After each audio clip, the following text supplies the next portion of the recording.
Bonjour, c'est Vieux, je vais vous parler du club de Thomas Bourgneuf, Créteil. Donc j'ai du mal à prononcer, donc c'est le club d'échecs de Créteil. Si c'est pas encore fait, je vous invite à cliquer sur le bouton s'abonner pour recevoir mes prochaines vidéos. Donc c'est un club que j'ai joué une saison. Donc je me rappelle que la présidente était Hélène Gelin. Ce que je pourrais dire, bon, déjà de tous les présidents et toutes les présidentes, je la considère comme la meilleure. Pourquoi ce club? Pourquoi j'ai joué dans ce club? Très simple, à l'époque, il y avait une équipe qui était en National 1. C'était National 1 ou top 16, je sais plus. C'était la division la plus haute. Donc il y avait pas mal de joueurs qui essayaient de progresser. C'était la plus forte équipe amateur en fait. Ce qui est bien dans ce club, c'est qu'il y avait un esprit familial, très forts joueurs, de très forts jeunes aussi, qui voulaient progresser. Donc il y avait des cours avec un entraîneur qui a été entraîneur de l'équipe de France, que je considérais comme le meilleur entraîneur pour l'avoir vu travailler. Ensuite, ce que je dirais, c'est que justement, moi j'étais à 2 heures de transport, donc j'y allais pas souvent, mais ce qui est bien, c'est que il y avait une certaine émulation. Quand je jouais dans une équipe, je jouais en National 5, c'était la division la plus faible, mais j'étais avec des joueurs qui voulaient progresser, on essayait de faire monter l'équipe, il y avait un challenge, donc ça c'était bien. Après, le fait est qu'il y avait aussi des cours, avec aussi un autre entraîneur, donc pour les joueurs les plus faibles, dont je faisais partie, qui étaient très bien construits par...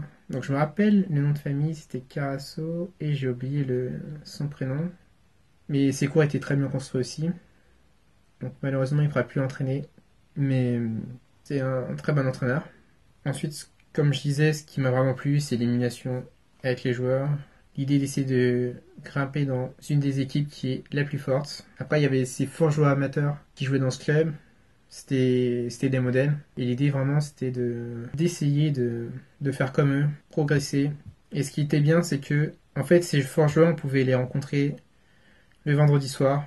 Le club fermait tard. C'est pas, si vous habitez autour de Créteil, au moment où j'y étais, c'était ce qu'il y avait de mieux. Après, aujourd'hui, je vais pas trop me prononcer parce que je sais pas trop ce qui se passe à côté. Je sais qu'il y a le club de Saint-Maur qui est aussi bon pour y avoir été, mais c'est dans mon top 2 du 94. En tout cas au niveau des clubs que j'ai vus. Après, je sais que j'ai entendu du bien d'un autre club qui est Villejuif. Mais je pense qu'au niveau de l'émulation, si on est jeune, ce qui est le mieux, c'était vraiment Créteil. Donc ça, c'est pour les jeunes. Pour les adultes, au niveau de l'émulation, au niveau des cours, c'est ce qu'il y avait de mieux quand j'y étais, dans ce département. Et ensuite, au niveau des joueurs, il y avait une très bonne ambiance, de ce que moi en tout cas j'ai vu.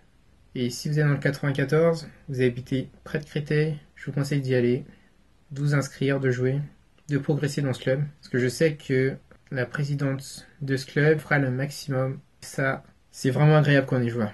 Je vous invite à cliquer sur j'aime si vous avez aimé cette vidéo, à la partager, surtout si vous connaissez des personnes qui habitent près de Créteil et qui cherchent un club d'échecs dans lequel jouer. Pour vous remercier, je vous donne une vidéo bonus où j'explique comment j'ai fait pour gagner 50 points feed en un tournoi. Il faudra juste indiquer votre prénom et votre mail.